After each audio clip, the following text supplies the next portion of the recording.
तो अश्व सत्यलोकात थैमान घालू लागला. त्याच वेळी सत्यलोकात पोचलेल्या इतरत्र ऋषीवर्यांच्या मुखातून शब्द बाहेर पडले. अहंकार रूपी या अश्वानं जो केवळ रूप घेतलेला आहे, अहंकाराचा रूप घेतलेला या अश्वाचं मैदान करा आणि तो पहिल्या प्रथम अश्वमेध यज्ञ सत्यलोकात झाला. म्हणजे जो पहिला अश्वमेध यज्ञ सत्यलोकात घडला गेला त्या अश्वमेध यज्ञाच्या मुळाचं कारण काय असेल तर अहंकार होय. गोष्ट मान्य.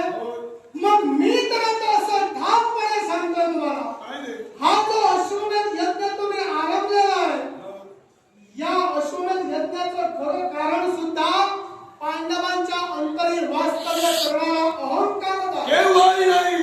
मग अहंकाराचा मी मंडित असतो तर अश्वमेध यज्ञ करताना ज्या ज्या वेळी नरसंवार होतो, ज्या ज्या वेळी अश्वाच्या जो जो बंधन करतोय त्या त्यावेळी नरसंवार सुद्धा केला जातो.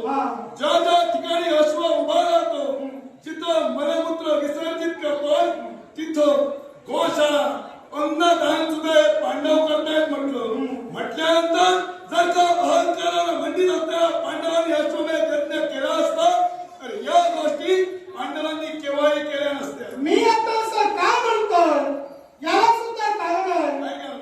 मेघवर्मा जिथाची सुरुवातच अहंकाराने झालेली आहे. हा यज्ञ सुद्धा अहंकारापोटीच तुम्ही केलेला आहे.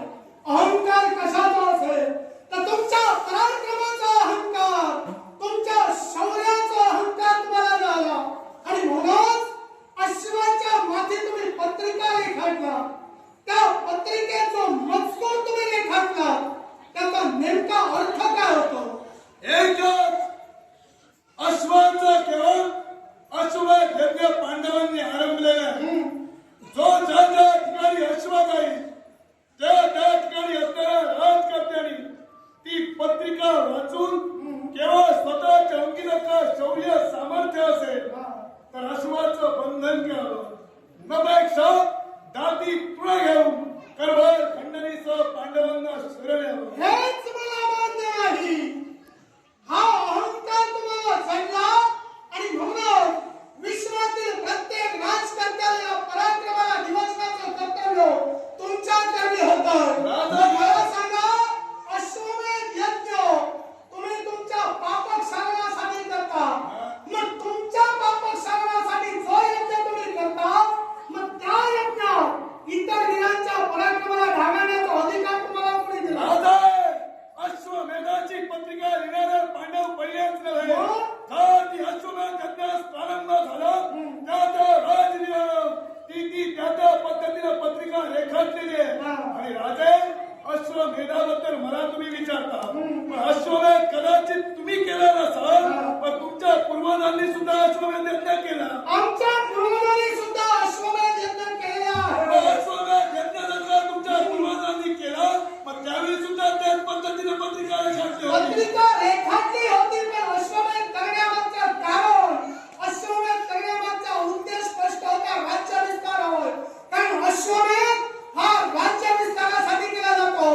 राहिला प्रश्न तुमच्या गोत्र हत्येच्या पातकाचा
सैन्य तुम्ही तैनात पाहिला आणि त्या सैन्याला प्रतिकार तुम्ही करू शकत नाही याची जाणीव ज्यावेळी तुम्हाला झाली त्यावेळी चोरीचा मार्ग तुम्ही अवलंबला. मायावी विद्येचा उपयोग करून चोरून तुम्ही तो अश्व आणला. पण ज्यावेळी ही तुमची चोरी उघड झाली त्यावेळी युद्ध झालं. तुमच्या अंगी जर पराक्रम होते, शक्ती सामर्थ्य होतो, तर मग स्वतःच्या शक्ती सामर्थ्यानं धर्म कार्यासाठी विनवणी करून हा अश्व तुम्ही घेऊन आले होता. धर्म कार्याची सुरुवात तुम्ही अधर्मानं केला. हाच अधर्म राजा वल्लभीला केव्हाही मान्य नाही. केवळ अश्वाचा घेवडाला तो नरा सवार पुण्याच्या शब्दात माझ्या बाहेर पडताय. नरा सवार होबळे उद्दे ठाण्यात घेऊन आलो. पण ते केवळ एवढ्याच राज करताना मान्य नसल्यामुळे शेवटी युद्ध करावं लागलं. म्हणजे तुमचा धर्मकार्य त्यांना मान्य नाही की का? केवळ अश्व आम्ही त्यांच्या नजरेत देखत नव्हे तर त्यांच्या नकात आम्ही घेऊन आलो. हा अश्व जो केवळ सावकाळ अश्व ज्यांना केवळ एवढा अश्व राज करताना ज्या सूर्यनारायणाला दिला होता तो अनमोल अश्व आम्ही घेऊन आलो म्हणून त्यांना लागला. राग त्याला कशाचा माहितीये का? आणि याच्यापेक्षा कुतूहल विश्वाला काय वाटतं माहितीये का?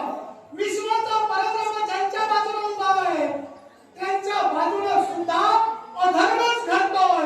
आणि असा अधर्म जर त्यांच्या बाजूने घडत असेल तर या अधर्माला साथ अधिकारी दिले असेल राजा वल्लभी केव्हाही साथ द्यावीच लागेल. नमेक्षा सोमकांत नगरी रक्ताचे पान मातीला साथ. रक्ताचे पान जरी माझ्या सोमकांत नगरीत वाहिले तरी रक्तपाताला घाबरणारा राजा वल्लभी नव्हे. ओ तुमच्या सुटलेल्या रक्ताचे नाम नरसंहार करून त्या ताज्या रक्ताने जर तुम्ही धुवून जात असाल तर मग या सुद्धा रक्तपाताचा महापाप तुम्हा पांडवांच्या मस्तकी घेरावं लागेल. अश्व पुण्याच्या भागाने घेण्यासाठी रक्तपात झाला तरी चालेल. पण त्यांची साध्य करायचं आहे ते साध्य करायला मला नाही. मग स्वतःचा स्वार्थ पूर्ण करण्याला चालव. विश्वाचा विचार जर तुम्ही पांडव करत असाल त्या देवाच्या आशीर्वादानं तुम्ही पांडव हा यज्ञ करता आणि त्या यज्ञात हा अधर्म आणि नाम नरसंहार जर तुम्ही माजवला असेल तर हा नरसंहार रोखण्यासाठी राजा वल्लभी तुमच्या समोर आहे. राजा वल्लभी तुझा भक्तितत्व तुझ्या पद्धतीने कळावं. प्रत्यक्ष केवळ विश्वाची पराभव करता पृष्ठभागी पांडवांच्या बाजूने कोणत्या पद्धतीने विजयाची तुला प्राप्त होत आहे प्रत्यक्ष नाही कळलं.